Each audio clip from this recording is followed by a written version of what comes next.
Hey everyone, today I'm going to tie what I think is one of the greatest Australian streamers on lakes and pretty good on rivers as well, and that is a Shrek. Now this fly, originally tied by Joe Riley in Tasmania, amazing competition angler, national champion.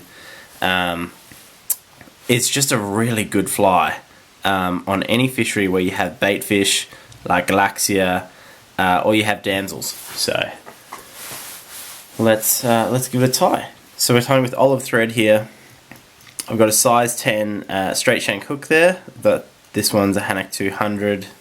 I do like them on a straight shank hook, and I like the hook to be, a reasonable length as well.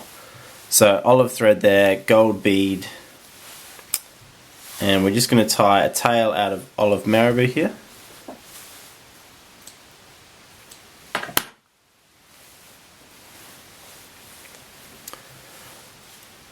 Alright, so we're going to tie in the olive marabou, and I like to lay it along the body because I want to use this part of the marabou to really form the body for me. If you tie it in just at the back, when you wind your mylar for your body, like your holographic, which we'll come to in a sec, it gets a little bit difficult.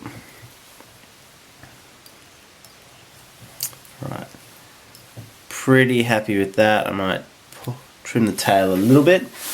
Depending on the time of year I'm fishing this fly, I'll have the tail a bit longer, a bit bulkier, but this is just a pretty general one I'll tie now.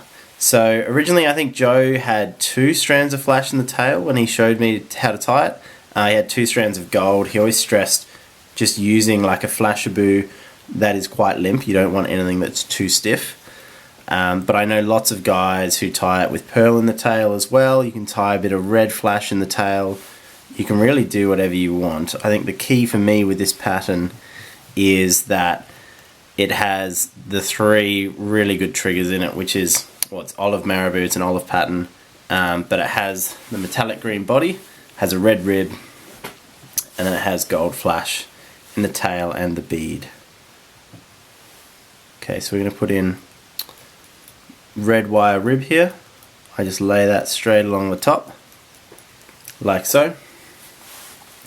Now for the body, we're using green holographic here. So again, I tie that in over the top.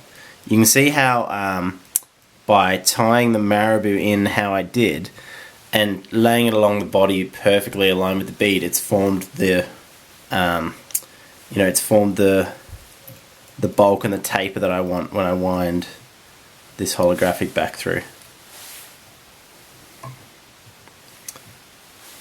So we'll wrap this one back.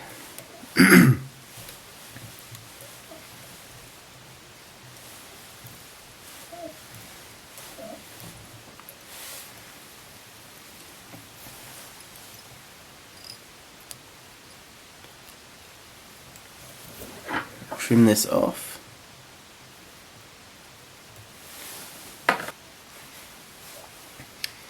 Alright, now we need to pick a hackle feather.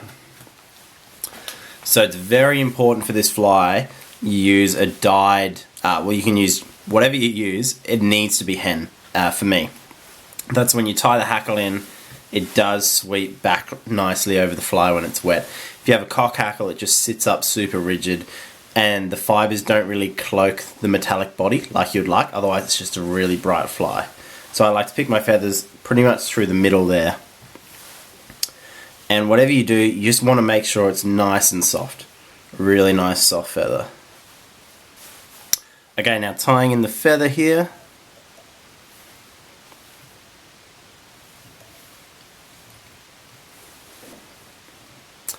Okay, so when winding the feather in, I don't like to have too many wraps closely together because when I wind my rib through, I like to be able to see the green body show through on this fly.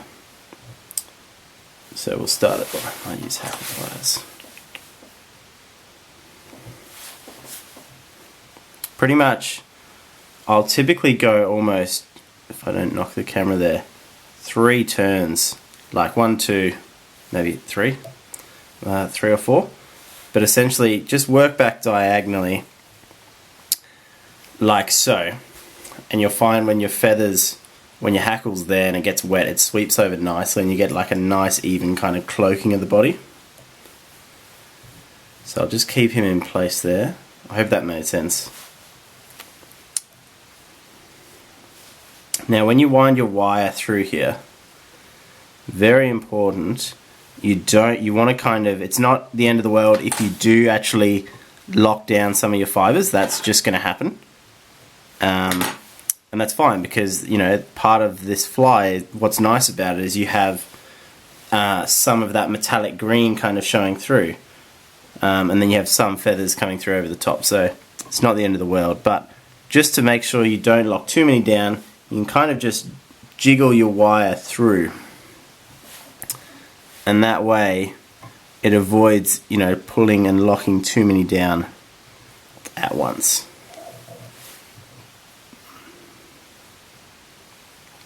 Come all the way to the front. Now this is the hardest bit, just finding a nice point to actually get the wire to slot in along the bead there, but I think that's happened. We've got that quite nicely. Like I was saying earlier, if I did say, the camera actually cut out, so I'm not sure if it got it or not. The hackle, how long you have the fibers of the hackle here is not the end of the world, because at the end of the day, because it is a really nice hen hackle, when it's under the water, it does kind of slick backwards. So long as you're in the ballpark there, it's not too bad. And it's surprising how sometimes they like a big hackle, like it's really good. The reality is it is like a lure. It's not terribly imitative, so they do like it. It's a bit of a monster of a fly at times. Just jiggle the wire there to get rid of it.